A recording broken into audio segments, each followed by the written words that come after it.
racing to the massive roar of the crowd, sending her forward, putting her right on the speed.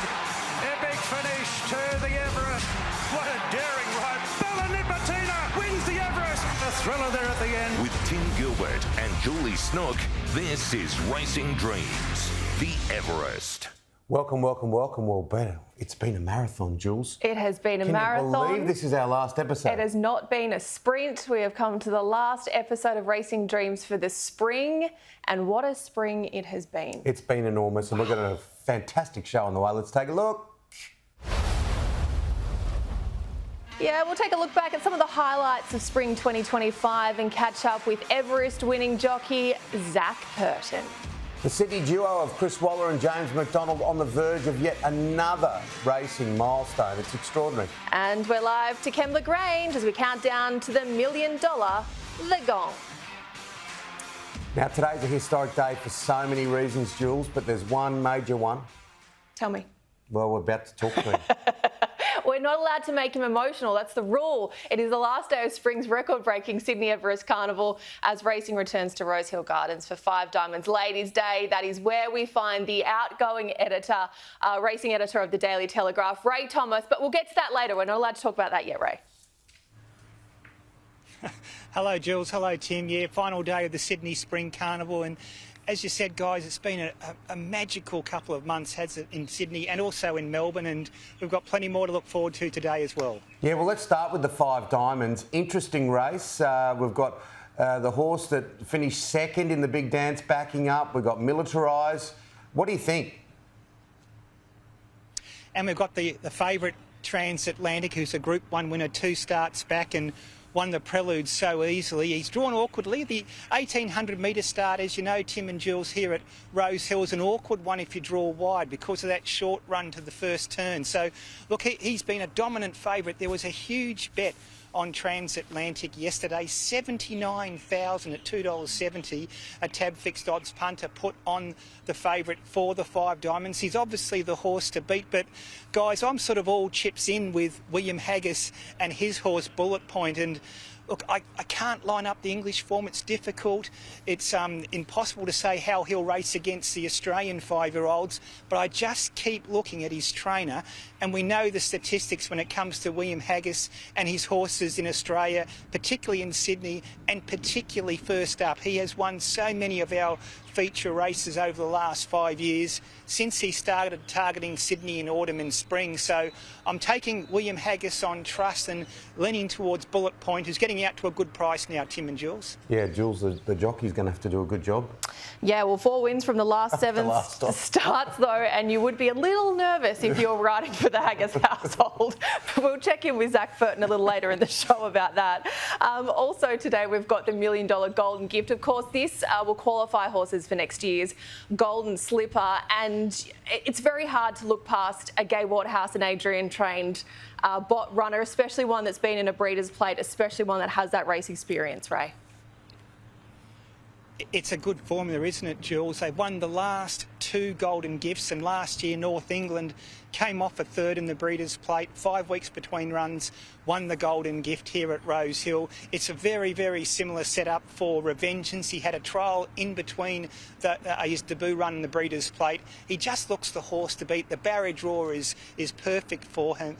Another Gai Waterhouse and Adrian bot trained 2-year-old I was really keen on was Plagiarism, but he's drawn the outside barrier in this big field for the Golden Gift, so that just makes it tougher for him. So I think you've got to go with the race experience of Revengeance. This race is so important, isn't it, Jules and Tim, because the winner, as you mentioned, Julie, qualifies for the Golden Slipper, but the runner-up gets so much prize money for running second. That horse will also virtually be assured of a start in the Golden Slipper. So there's a lot at stake this afternoon in the Golden Gift. Group 2 Hot Danish Stakes. Every time I see Hot Danish, I get sentimental, thinking of Les Bridge, of course. Hot Danish was such an important horse to his late wife, and Les, just an absolute institution. It's shaping up as a really interesting race, this one, Ray.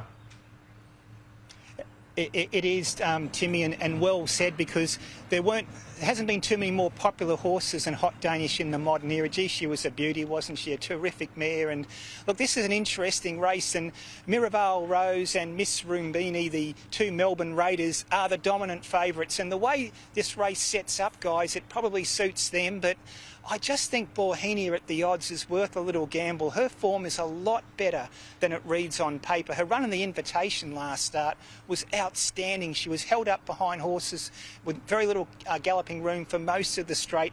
When she got clear, she finished faster than anything else in the field to run fifth, beaten about a length and a half. The Invitation field, it was stronger, or is stronger than today's Hot Danish. So, look, the run of the race and the shape of this race is against Bohemia, but I'm hoping there's some tempo, I'm hoping there's some pressure, because no horse will finish faster late than Bohemia, and at $10, I think she's worth the gamble.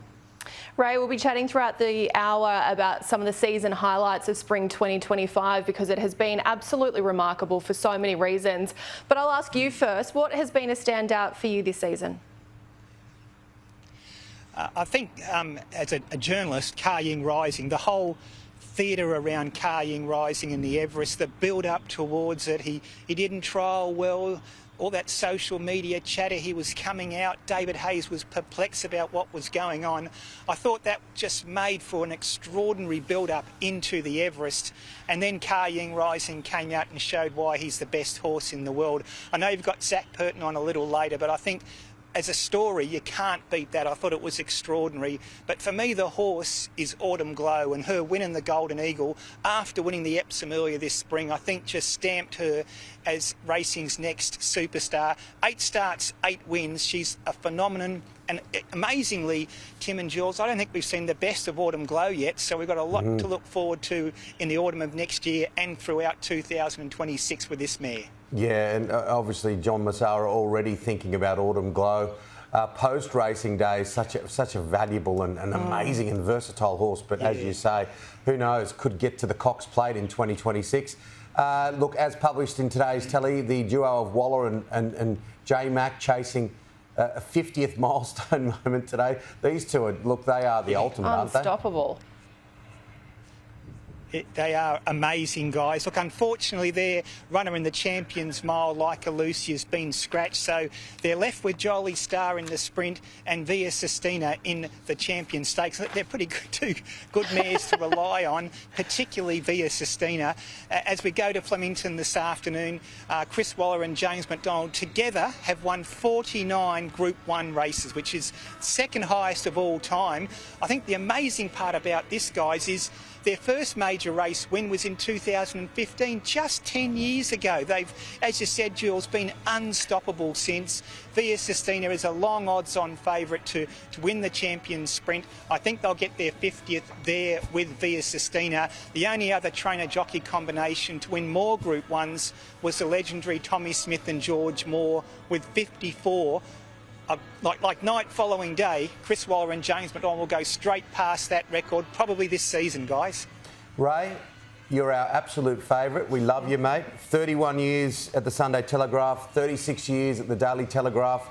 You've been an enormous supporter of ours. We've been running here for 7 years, and we know that much about racing in contrast to your vast knowledge. Look, we just want to wish you all the very best. I know it's onward and upward, but I do want to get a little bit nostalgic to thank you so much, mate, for everything, Ray, and all the best with what comes next. Timmy and Jules, thank you very much. It's been an honour to be on your show over these last 7 years, and you guys both do a wonderful job for racing, and this really showcases the sport. I'm okay at the moment, guys, but I think when I walk out tonight I might get a bit teary, but it's been 31 years. I just don't know where the years have gone, guys. You started when you were very, very young, Ray. That's what happened. But first 12-year-old journalist cadet. But the good thing is we get to continue. The years haven't been kind, guys. That's not true. We get to continue working with you, Ray. But the thing about Ray is he is the nicest man you'll ever meet. Not just a phenomenal journalist, but just a wonderful, wonderful human being. So we wish you all the very best in the next chapter, and we look forward to celebrating you, most importantly, Ray, over the week ahead. Thank you much. Thanks so much, Julie, and thanks so much, Tim, and we'll see you soon, guys. Absolutely, Ray. And the thing is, Julie was saying that she was worried about Ray's tears, but bit choked up. The girl from Broken Hill was... Sorry, Ray knows that I love him. I can't help it. likewise, and we all do. And just one of the greats of the industry, and he's not lost to it. He'll, of course, continue to work in And racing, hopefully he's back with us next season. Yeah. Now, moving to our next topic, and it's a little bit of a shift. There's nothing quite like horse ownership, particularly when they win. Now, it doesn't matter if you've got 1% or 25, it's just such a thrill. And so you can imagine what the feeling is like when you win the big dance for a second year on the trot. I imagine it's quite exhilarating and very, very much worth celebrating. Gringotts favourite at 290, looking to go back-to-back. And Vivier down the outside. Gringotts burst to the front from Vivier, and Gringotts goes back-to-back in the big dance. Legacy, you can stop the music. Gringotts has won the big dance. We're here with John and Susie, the owners of Gringotts. Susie, what's that like? Oh my God, this is the second time in a row. I want to say thank you, Kira Ma, for everything you've put into Gringotts. He's an amazing horse, and to do it 2 years in a row is outstanding. Can you give us how you feel, John, in your words? I'm just over the moon. I can't believe that he's won 2 in a row. I really can't. And for him to, for Kieran to put him up here, he's had a checkered career up until now in this year. And for us to win this race is just, Well, tell us about that checkered run, because the couple of scratchings and a few things that you needed to get right, and Kieran's, he's the best of the best. Yeah, well, I think the only reason he got into this race is because he won it last year, because he certainly didn't qualify. So qualification obviously came through winning it last year. And for us to go through what we've been through with him, I mean, he's been crook.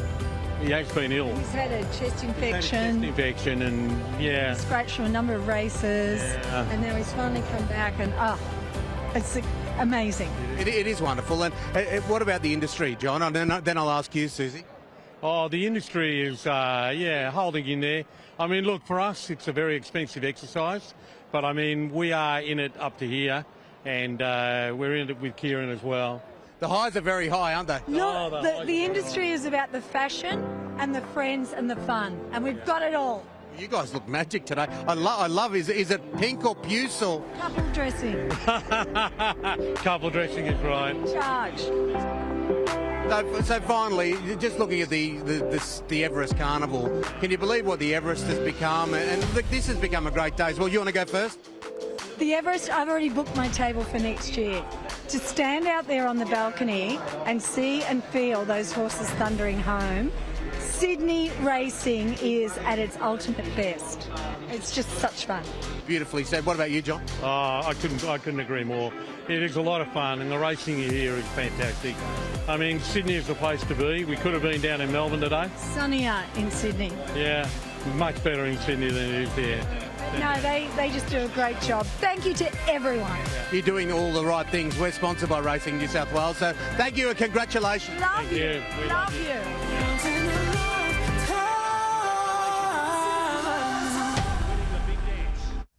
Oh, you can feel the fun. I bet they had a good Microphone. Oh, yeah, I wish I had 2 mics, but we got there in the end. They were fantastic. So Full good. of exuberance. I love that. I love that. Well, let's head back out to Rose Hill now. Of course, it is 5 Diamonds Ladies Day. That is where we find Brad Gray this morning. Lovely to see you, Brad. How are conditions out there this morning?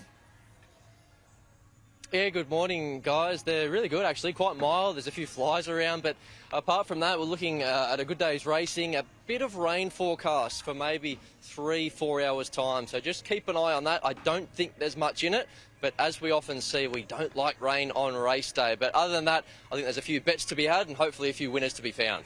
Yeah, this is a really interesting name. It's sort of not far from your hood. Hurstville Zagreb, race 5. O'Shea Charlton. Yeah, I thought you were going to bring up the Budgie Smuggler. We can speak about him a little bit later in the show. He's in race 3. But Hurstville Zagreb, he won at the midweek's last start, and he's a big, imposing galloper. He's still lightly raced. He's trained by John O'Shea and Tom Charlton. I think he's quite a quirky horse, so the fact that Zach Lloyd has that affinity with him is significant. He's drawn wide. The 1,800-metre start at Rose Hill can be a touch tricky, but he's got the speed to offset that. And on the strength of that last start performance, I do think he is a staying prospect going through the grade. So as long as he can get across, not spend too much petrol, he's going to be mighty hard to chase down. So stick with him. He's the best bet across the card. Race 5, Percival Zagreb. All right, well, let's look at the 5 diamonds now. You're sticking with Zach Lloyd in this one as well. He teams up with Chris Waller with Firestorm. Yeah, we're getting double-figure odds about this horse, Jules. So she's quite a nice mare. I don't think she's had real chance to win a race this time in. I know if you read the form guide, it doesn't look like she's going much good, but I think that's a touch deceptive. First, second, third up, she stayed at 1,400 metres. That's a trip short of her best. Then last start, there she was being asked to chase down Pride of Jenny. And nobody likes chasing down Pride of Jenny. She was just in that ruthless mood. So she backs up for the 3rd week in a row. We don't normally see Chris Waller do that. So I think that's a tick in itself. A bit of speed on paper here. Transatlantic, of course, the horse they all have to beat. But at around that $10, $11 mark, I think you can do sillier things and have something each way on her. I think she's just about ready to win, and I think she's desperate for 1,800 metres. So Firestorm in the 5 diamonds. Now, I've got my eye on a large meat lovers from Johnny's Pizza tonight. Now, what's the first of these roughies? Can you get me there without having to spend any of my own money? We'll be doing our best for you, Tim. So have a look at race 4. That is Tuned.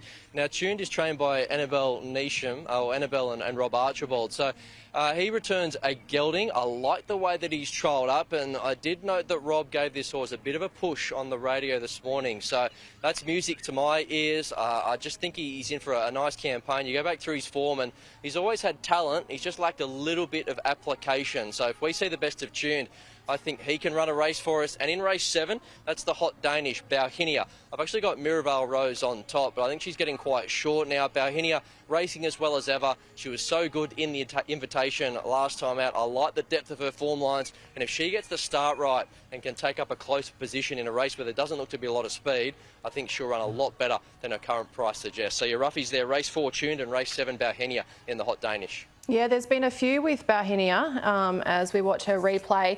Before we move on to the graphic, though, you touched on a little earlier, just for namesake, some people like to go to the races and pick a name, and if you were that person, you'd be picking the Budgie Smuggler in race 3. Just saying. Oh, he could potentially get a cult following, doesn't he? So I know you guys used to stitch me up in past seasons with me wearing shorts instead of long pants. You'll be glad to know I've got the trouser shorts on today, but it has given me an idea for next season if you have me back, the Budgie Smuggler. So, wink, wink, nudge, nudge. Oh, goodness gracious me, there might be a rating spike that day. Let's have a look at the graphic before we let you go. And there we go. Hurstville Zagreb, Firestorm in the 5 diamonds, the roughie Tune, and we've got a second roughie in race 7. But what about your standout moment for the season, Brad? It's been quite a spring. It certainly has. Hard to pick, isn't it? So Kaying Rising obviously was fantastic in the tab Everest. You also had Autumn Glow, who continues her winning ways, but I'm going to highlight the win of Bayvakt in the Golden Rose. That, of course, was on the track just behind me now. He absolutely smashed the clock. So as far as analysing form, he was exceptional this day. He did it at both ends. We didn't exactly see him replicate that in the Coolmore, but as far as a standout performance, he's hard to topple. Yeah, he did burnt the candle at both ends, as I say. Chris Waller trained. Godolphin had a big carnival. Of course, they've got all their horses across different stables at the moment, but it seems to be working. And Bayvakt, he was magnificent this day.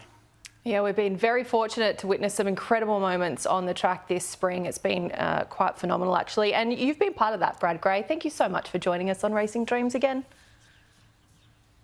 Been an absolute pleasure. Thanks for having me, guys. Good on you, Brad. Still to come on Racing Dreams, we look back on some of the highlights of a marvellous 2025 springtime, including an Everest for the ages. That is one we will not forget. Champion jockey Zac Purton is coming up later in the show. Do not miss it.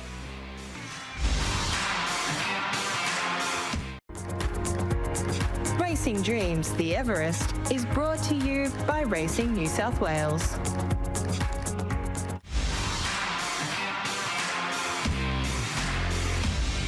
Welcome back to Racing Dreams. Great to have your company. Big dance day. I love it at Royal Randwick. And, of course, we're here with the boss of the Australian Turf Club, Steve McMahon. The big dance day. Fantastic day. Beautiful Sydney weather. Can't wait for it.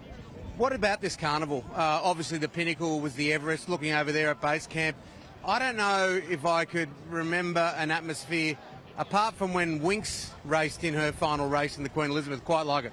Oh, absolutely. I mean, when Autumn Glow came through in the Golden Eagle last week, then you had Everest Day, we had Kaying Rising, and then we've got our final day today, well, Saturday at Rosehill Gardens. It's been a fantastic carnival and don't really want it to end. Is there a standout moment for you that you really liked? Was it Autumn Glow? Was it Kaying Rising? Both of those, but also I think having 50,000 people, particularly young people and women as well, singing Sweet Caroline, it always gives you goosebumps.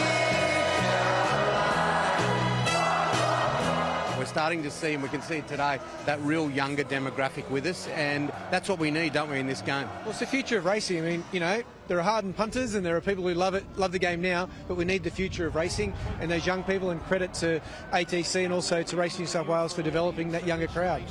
In yours and my day, it was the Blue Light Disco. It was the Golden Mingle last week. That seemed to work. Right, yeah, exactly right. I mean, I was a bit nervous, to be honest, at first, but no, it worked really well and everyone had a great time. All right, it's the final day of the carnival.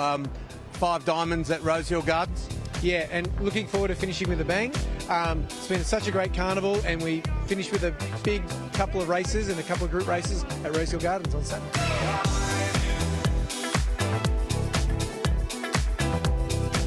There is Steve McMahon, and a big thank you to all the guys at the ATC. They've been fantastic. They really have. Whole sprint. I would like to have seen the likes of Steve, yourself, even our next guest in Golden Mingle Zone last week. There was a lot happening. What colour? I've been married for over 20 years. I had to ask a red badge on my forehead. I remember we were discussing whether I would get a wedding band. Josie said 2 things. You either wear the wedding band or a horse brand your face. Either one. And she just continued to buy horses for eternity. Grey one turned up last week. I said, what's... Anyway, we digress. Shane O'Cats joins us in studio. Last time we'll see you for the season. Welcome back. Thank you very much. Hasn't time gone fast? Because I remember the first show, Julie said, I can't say it's 8 weeks until the Everest. You've got to enjoy every day of your life, Shane. It goes like that. All right, now let's talk about the 5 diamonds, $2 million. Is Militarised the one you're going for? Well, certainly got the... I think he's definitely the most fascinating horse racing all day. He's a fascinating horse per se. I mean, you've got to remember the Golden Slippers for the 2-year-olds, he was in that. The Golden Roses for the 3-year-olds, he was in that. The Golden Eagle is for the 4-year-olds. He was otherwise occupied at stud, and now he's come back and he's running the 5-year-old race. I mean, this horse has 40 foals, 40 little babies on the ground, and one of them, I might add, is out of First Seal, who once beat Winx 5 times in her career. But look, if Militarised can come back and win today, and you know he is racing like the old Militarised when he was a 3-year-old, it would be the most massive feather in an already featherised Chris Waller cap, because for a horse to go to stud... Featherised, I don't know if it's a word, but I will use it. But for a horse to go to stud and to change its mindset, change its physique, all that kind of thing, and bring it back to what it used to do is an incredible piece of horsemanship. And, you know, to go and win a $2 million race, I mean, wow, it's phenomenal. Yeah, absolutely. Change the mindset. You're saying that so eloquently, Shane. I really appreciate that. The Hot Danish. The ultimate gear change.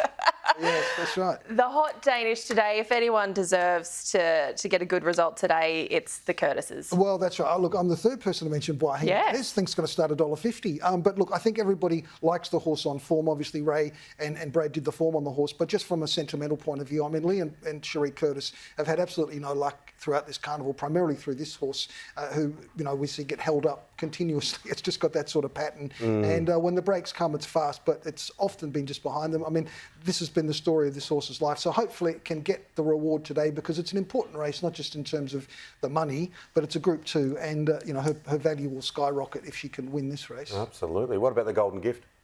The Golden Gift, as mentioned, it's a gateway straight into the 2-year-old, the Golden Slipper next year. It's a fantastic field. I mean, I know a lot of them are first starters, but some of these horses are, you know, $1 million yearlings. In fact, the one I like was a $2.8 million yearling at the Gold Coast, the second top price lot there. Beautifully bred, as you'd expect. Schnitzel out of Hummer Hummer, who was a terrific mare.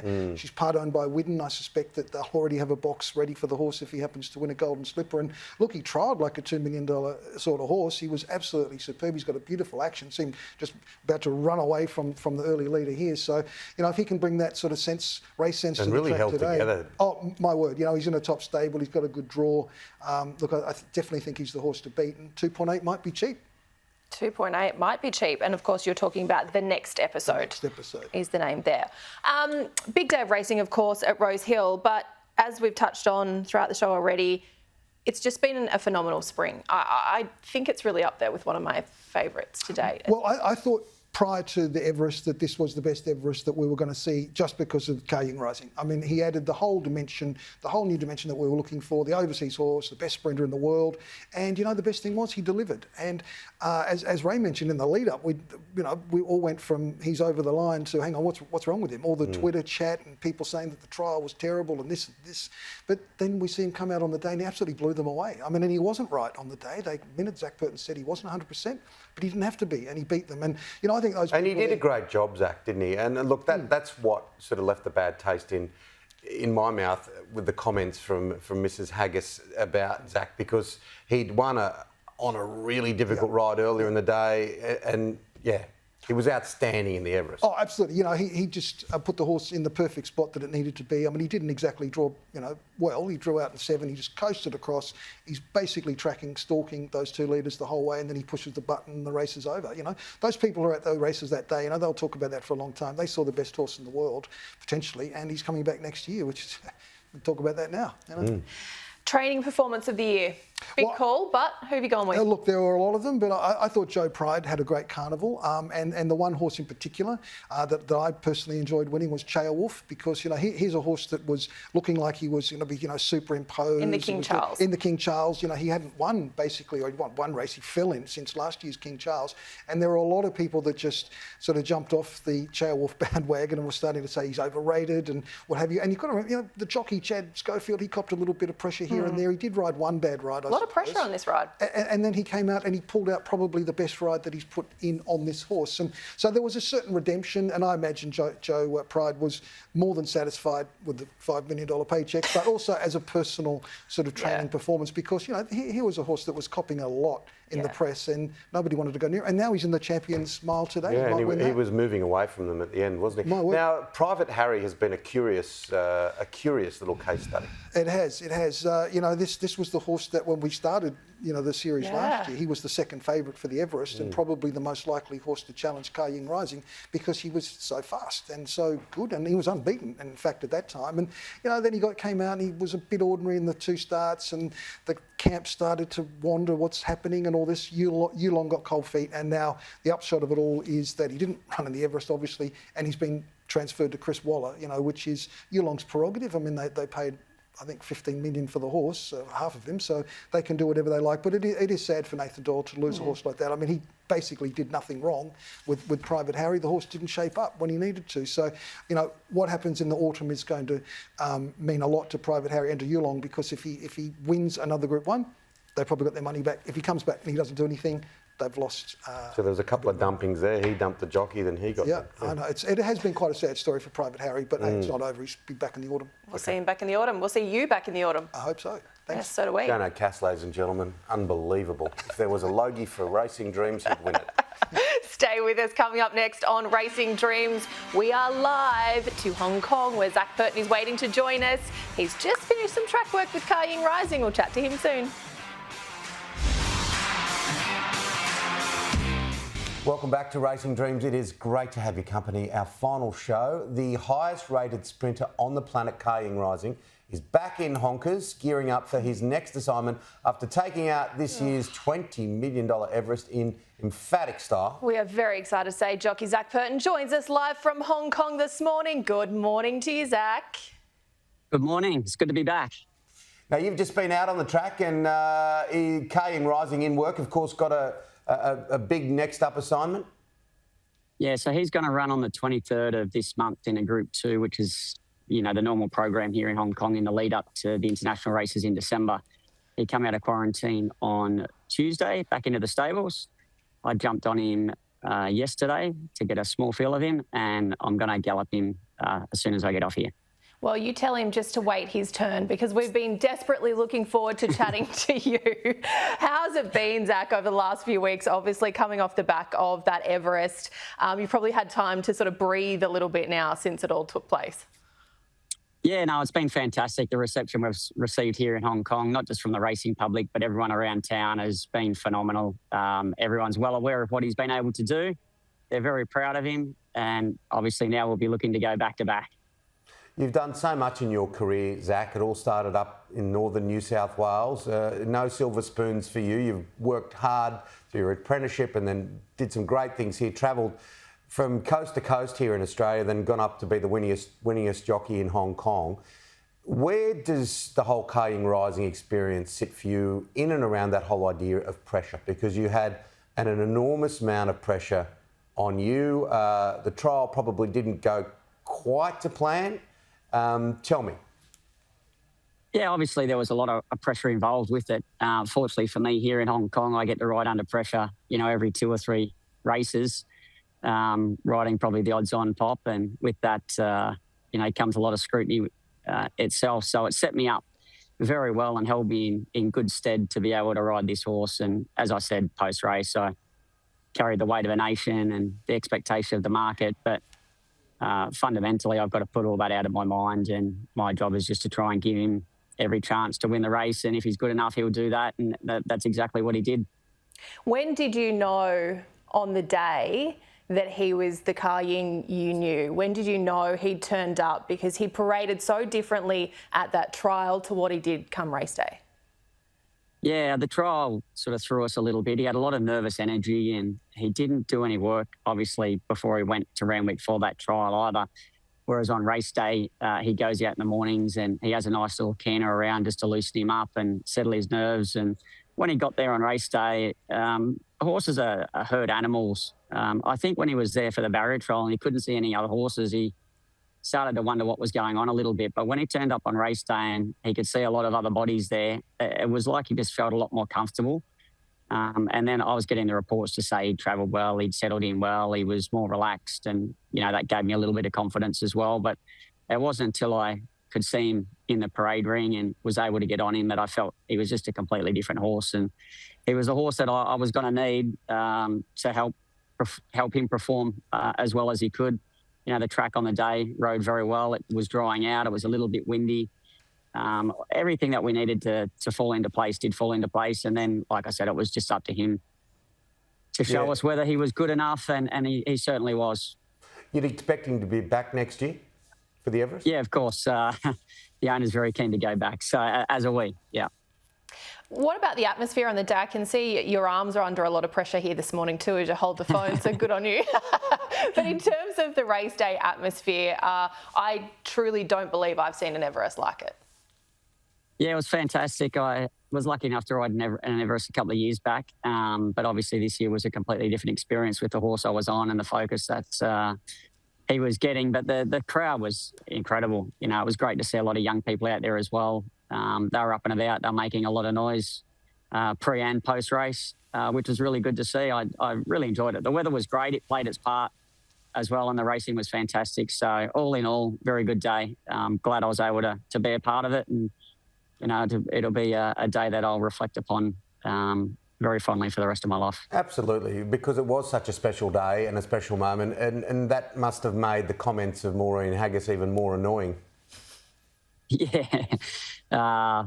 Sometimes when you're making comments from the other side of the world, it can be a little bit misplaced. But as I said, she's entitled to her opinion, and good luck to her.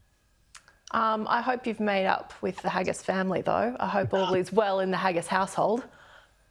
I'm just wondering. I had some communication with William Haggis after the race, and he didn't let me know that there was any discontent with the ride at all. So I was a bit surprised when Maureen said what she said. But I did send William a message after the video come out, and I just said, "Send my love to Maureen." So that's where we're at. I love it. Well, no doubt you're going to be back over the summer. On a personal note, let's go out and have another game of golf. I loved it out there at New South Wales, and we'll go to the lakes next time, mate. And thanks for coming on the show. No worries. Thank you. It's been a joy to be on. It's been great to watch the show through the spring. So you're doing a great job. But before I go, I should probably give you a look at Ka Ying Rising's home here in Hong Kong. That would be great. Show us around. They're the stables. We've got multi-level stables here. There's the Walker. Ka Ying Rising will be in one of those boxes. He'll come out soon. But this is his home when he's in Hong Kong. That looks amazing. And how's Mr. Hayes going as well? Because it was a pretty big build-up for him. Oh, yeah. I was glad he was down there front and centre having to manage the media, and I was over here a little bit protected from it all. But he was born for those moments. He loves it. He soaked it up. And at the end of the day, things worked out well. So in some respects, we probably got the last laugh there. Absolutely. We'll see you on the first tee, eh? All right. Thank you. Thanks, Zac. Lovely to see you, and thank Cheers. you for taking the time this morning. Just if you're ever wondering, I like putt-putt golf. Do you? Yeah. Putt-putt. Okay, I probably Never need asked. to do a little bit more of putt-putt. You know, you drive for show and putt for dough, Julie. You could be a very, very handy golfer going forward. You know, pay for the family joining the circuit, Julie. It's been quite a spring for Kieran Maher and his team, and it's continuing today. Yeah, his operation's huge. They actually had the first three in the big dance. So many good horses. And what about Jimmy Starr? The Russell Balding Stakes over 1,300 metres. With moments from the jump. It's a big payday for the winner. Starter lets them go and it's game on.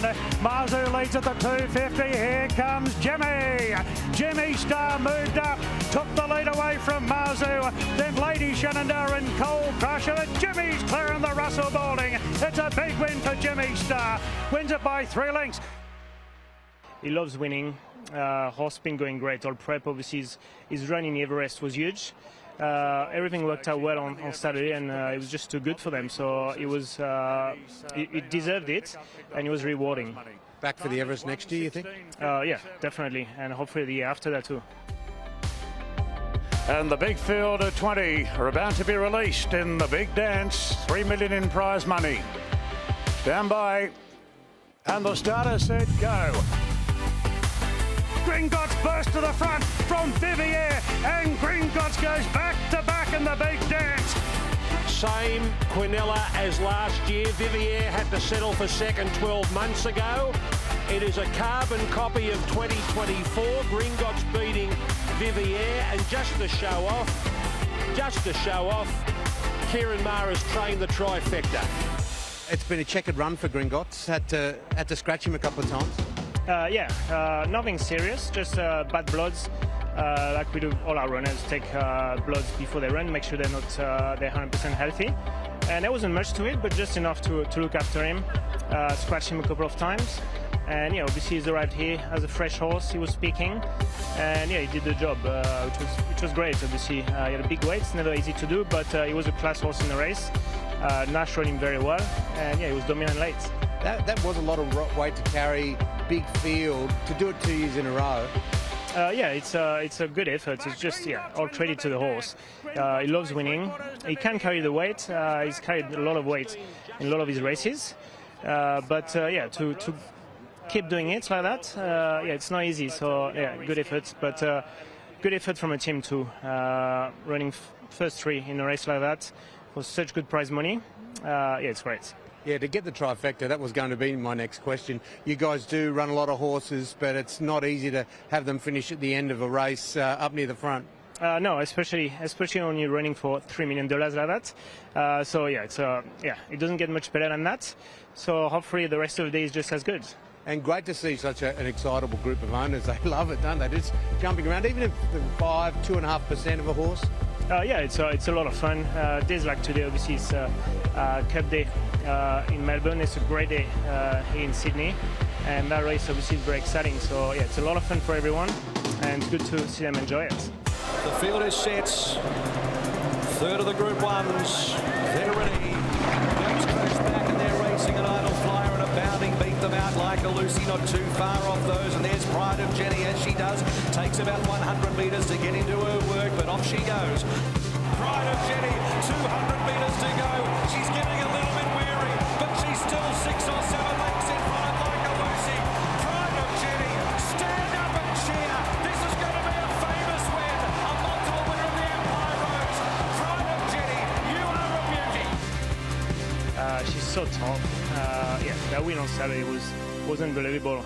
Again, she had to bounce back from the run before that, and she can do that. But when she's at her best, she's so exciting. They call you Aussie Joe. Do you like the tag?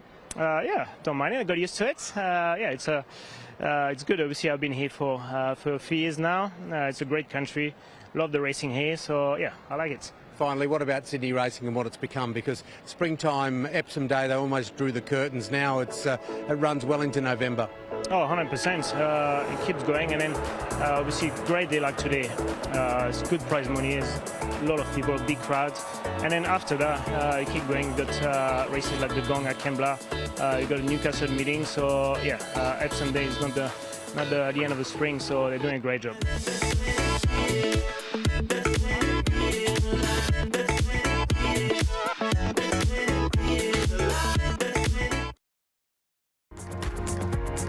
Racing Dreams, the Everest, is brought to you by Racing New South Wales.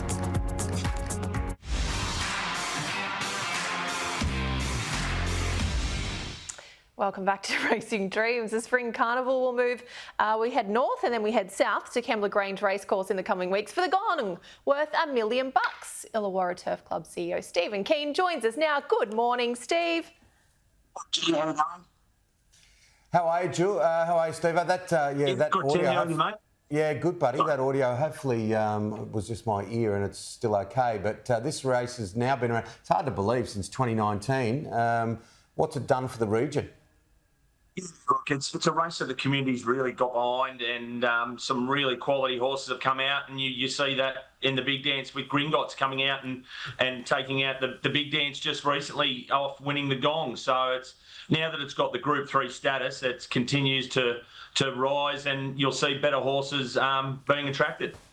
It's got the status. It's also got the prize money now worth $1 million. The Hunter next week, the Gong the following week. You know, what does it do for not only attendance, but for the quality of runners, the trainers and all those involved? That's right.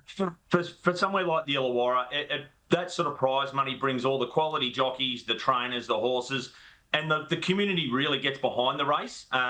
It's not every day we get, that quality of participant come down and race in our backyard. So we want to showcase the place. We want to showcase the Illawarra, and we just need some good weather now, and looks like there's going to be a big crowd on the day. Yeah, absolutely. I've had a couple of winners at Kembla, and there are horses that are Kembla specialists as well. Now, hospitality's sold out. Where can people still get tickets if they want to get involved?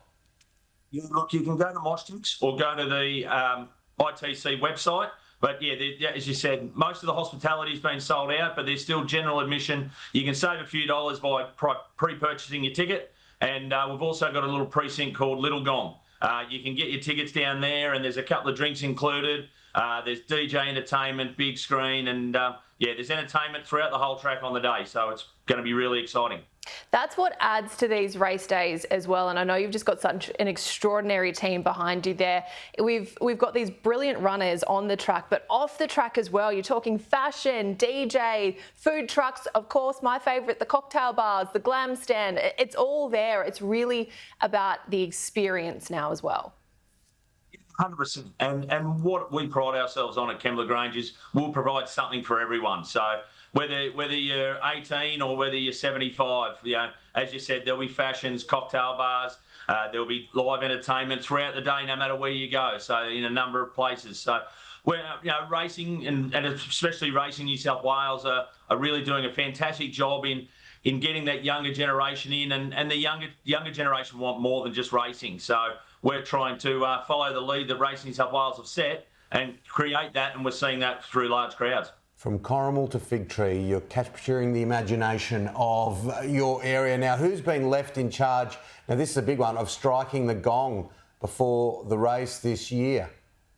Yeah, so the Illawarra Hawks coach, Justin Tatum, he'll be doing it this year. He's obviously taken the Hawks to great heights from a low base, I would say, 12 months earlier, and he's done an amazing job with them. So he'll be there on the day, as will a few of the Hawks players, and it's a good tradition that we love to keep going with I guess athletes that are in the Illawarra doing great things. Yeah, it's so fun. You've got the Viking clap for the Raiders. You've got the gong. You're going to go down to Kembla? I love Kembla. I'd love to get down there. I'm available. I'm absolutely available. Speaking of availability, Gringotts. We're always available. We're always available, especially this time of year. The Racing Dreams team. I'm sure we can find 2 seats. Gringotts won in 2024. We've just seen him win this week. Do you reckon he'll be back down there in a couple of weeks? Yeah, that looks to be the natural progression, doesn't it? So, right distance, the horse, whether Tommy gets back on this year, we'll leave that to Kieran. He's very, very good at that. So, but yeah, I think with the fact that it's been now known for over 12 months that it's going to be a Group 3, I think you'll see the field go to another level this year. And the Warra, the 1,000-metre sprint race. We saw Headwall come out of last year's Warra and run really well in TJ Smith's and Newmarket. So I think you're going to see in those Group 3 races the quality really step up. Yeah, absolutely. Now, you're not only a lover of racing at Kembla, but the wider game in New South Wales has been an extraordinary spring. Is there something as a punter, as a fan, as a follower of this wonderful industry that stands out for you, Steve? Was it the Everest? Was it Autumn Glow? Is there something that really sticks out for you? Oh yeah, I think it's the Everest. As a whole, as a spectacle, it's an amazing day. Look, I have no doubt that they'll have to start filling the infield shortly. Just the way the crowd, the way it captures everyone, and it's taking over the whole of Sydney. It's not just taking over the racing side of it. It's really capturing the rusted on punters, and that's where the industry needs to go. And it's been so amazing to be there. And I went to the first one, and now I don't miss it for love nor money. So that's probably the thing that stands out in the spring. And look, it's an amazing spring carnival now, and all credit to Peter V'landys and Racing New South Wales for what they've been able to achieve. And we get the privilege of shutting that in a couple of weeks' time. So that's not lost on us, the importance, and we look forward to stepping up.